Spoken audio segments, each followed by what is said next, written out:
नमस्कार, मी योगेश सोनवणे. आज तुम्हाला गावरानी झणझण चिकन रस्सा बनवून दाखवत आहे. सर्वप्रथम मार्केटमधून चिकन आणले, स्वच्छ 2 पाण्याने धुवून घेतले. नंतर आम्ही एक कांदा घेतला, बारीक कापून घेतला. नंतर तेल टाकले, त्याच्यात जिरे, तेजपान, पूर्ण खडा मसाला टाकला व त्यानंतर चांगला ब्राऊन झाला मसाला. त्याच्यानंतर परत चिकन टाकले. चिकन टाकल्यानंतर ते 2 मिनटं चांगले परतवून घेतले. ते चांगले एकजीव केले. परतवल्यानंतर त्याच्यात 1 चम्मच हळद टाकली. हळद टाकल्यानंतर परत चांगले एकजीव परतवून घेतले. त्याच्यात एक ताटावर गरम पाणी ठेवले आणि 2-3 मिनटांनी तेच पाणी त्याच्यात टाकले. नंतर एकजीव केले. नंतर कुकर लावून 3 शिट्ट्या चांगल्यापैकी घेतल्या. त्यानंतर खडा मसाला भाज्यासाठी आम्ही 3 कांदे बारीक कापले. त्याच्यानंतर खोबरे, आले,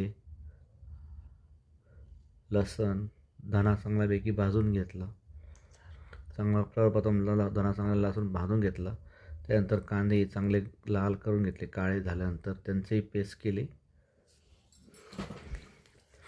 खोबरंही चांगल्यापैकी लाल भाजून घेतले आम्ही काळसर. त्याच्यानंतर खोबरं भाजल्यानंतर ते एक भांड्यात आम्ही सगळं मसाला काढून घेतला.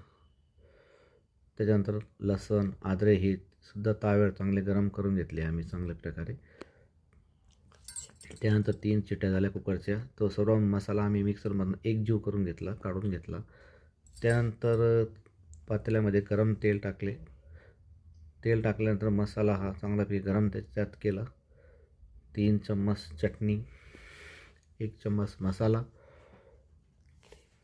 चांगली ग्रेव्ही करू दिली, परतवून घेतले. त्यानंतर जे चिकन तयार होतं आपलं त्याच्यात टाकले आणि एकजीव करून घेतले.